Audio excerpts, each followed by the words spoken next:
আসসালামু আলাইকুম সবাইকে সকলকে আন্তরিক মোবারকবাদ জানাচ্ছি। আজকে আমরা কথা বলছি মূলত ৪৬তম বিসিএস প্রিলিমিনারি পরীক্ষার কাট মার্কস নিয়ে, তাই না?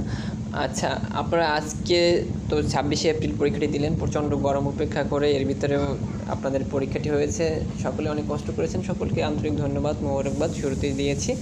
মূল বিষয় হচ্ছে ৪৬তম বিসিএস প্রিলিমিনারি পরীক্ষার কাট মার্কস কত। আমি পুরো প্রশ্নটি এ টু জেড দেখেছি, একদম সুন্দরভাবে সময় নিয়ে দেখেছি। আমার কাছে মনে হয়েছে যে বিসিএস প্রিলিমিনারি যে পরীক্ষাটি হলো ৪৬তম, আপনাদের এটা খুবই অত্যন্ত সুন্দর একটি স্ট্যান্ডার্ড মানের প্রশ্ন ছিল এবং এই পরীক্ষায় কাটমার্ক আমার মতে এখানে ১১২ থেকে ১৫-১৬ এর বেশি হবে বলে আমার কাছে মনে হয় না। অর্থাৎ ১১২, ১৩, ১৫ এটা আমি মনে করি যে আপনাদের জন্য সেভ মার্ক। এ নাম্বার পেলে আশা রাখি ইনশাআল্লাহ আপনি লিখিত পরীক্ষার ডাক পাবেন। এটা হচ্ছে আমার মত। এখানে বিভিন্নজন বিভিন্ন কথা বলবে, অনেকে কিন্তু মজা করে বলে যে ডক্টর মোহাম্মদ শহীদুল্লাহর মতে কাটমার্কস এত, ডক্টর সুনীতি কুমার চট্টোপাধ্যায় আবার এত, তাই না? অর্থাৎ এটা নিয়ে মতভেদ থাকবে, একুরেট কেউই বলতে পারি না আমরা শরীরের কাটমার্ক যে কত হবে। কিন্তু আমরা প্রশ্নের আলোকে এবং বিভিন্ন পরীক্ষার্থীদের সব কিছু মতামত ইত্যাদির আলোকে মূল্যায়ন করে আমরা কিন্তু একটা প্রাথমিক একটা ধারণা দিতে পারি যে এখানে এত মার্ক হতে পারে আপনার কাট মার্কস, তাই না?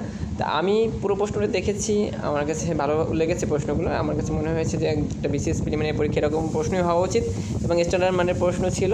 আমি মনে করি ১১২, ১৩, ১৫ একটা সেভ নাম্বার।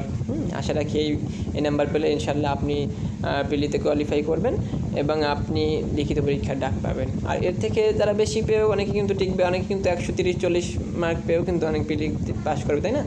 আবার ন্যূনতম এই নাম্বারটা হলে আমি মনে করি যে ১১২, ১৩ নম্বর ন্যূনতম থাকলে আপনি অবশ্যই টিকবেন।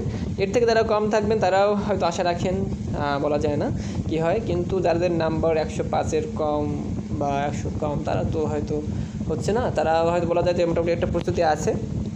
পরবর্তীতে আপনি ৪৭তমর জন্য খুব ভালো করে পড়তে পারেন। যাদের একটু নাম্বার কম তারা ৪৭তমর জন্য একটু টার্গেট করে ভালো করে আগে থেকেই সময় নিয়ে গুছিয়ে একটি প্রস্তুতি নিয়ে যাতে করে আপনি ৪৭তম বিসিএস প্রিলিতে ভালো করতে পারেন, তাই না? অনেকেই কিন্তু দেখা যায় যে প্রিলিমিনারি পরীক্ষার প্রস্তুতি ভালো থাকার পরেও কিন্তু পরীক্ষা টিকতে পারেননি, পরীক্ষা ভালো হয়নি বা এরকম হয়েছে যে খুব প্রচণ্ড গরম ছিল এবং অনেকেই কিন্তু পরীক্ষা হল পর্যন্ত পৌঁছাতে গিয়ে অনেকে অসুস্থ হয়ে গিয়েছেন এবং পরীক্ষা হলেও ঠিকভাবে প্রশ্নের উত্তর করতে পারেনি। এগুলো অনেক ব্যাপার ছিল, সব মিলিয়ে সবার জন্যই গরম ছিল, আপনার একার জন্য না, সবার জন্যই ছিল। এই কঠিন পরিস্থিতিতে আপনি পরীক্ষাটা কেমন দিতে পারলেন প্রতিকূল পরিবেশে, এটাই হচ্ছে বড় চ্যালেঞ্জ। আশা রাখি আপনারা যারা ভিডিওটি দেখছেন সবার জন্যই দোয়া এবং শুভকামনা, সবাই পরীক্ষায় ভালো করবেন বা টিকবেন। এবং যাদের মার্কস একটু কম, যে ১০৫, ৭, ৮ বা ১০-এরও কম যাদের নাম্বার মিলানোর পরে মাইনাস মার্কিংয়ের পরে তারা কিন্তু ৪৭তমর জন্য খুব ভালো করে একটা প্রস্তুতি নিন, যাতে আপনি অল্পের জন্য হলো না, ২-১ মার্কের জন্য হলো না, ৫ মার্কের জন্য হলো না, আপনি কিন্তু মোটামুটি কাছাকাছি আছেন, তাই না? প্রস্তুতিটা মোটামুটি কাছাকাছি, একটু ভালো করে পড়াশোনা করলে ইনশাআল্লাহ আশা রাখি পরবর্তীতে অবশ্যই টিকবেন। এবং যাদের নাম্বার ১১২ প্লাস থাকবে আশা রাখি আপনারা টিকবেন এবং আপনারা লিখিত গাইড সংগ্রহ করে লিখিত একটা পূর্ণাঙ্গ প্রস্তুতি শুরু করতে পারেন। এটা হচ্ছে আমার মতামত। এখানে কাট মার্কস কেউই আমরা নির্দিষ্ট করে বলতে পারি না যে এত কাট মার্কস হবে, নানানজন নানান কথা বলবে, তবে আমি বলবো সর্বশেষ ১১২ নম্বর, ১৫ নম্বর, ১১২ থেকে ১৫ এইটা হচ্ছে সেভ নাম্বার বলে আমি মনে করি। ধন্যবাদ সবাইকে। আসসালামু আলাইকুম রহমতুল্লাহ।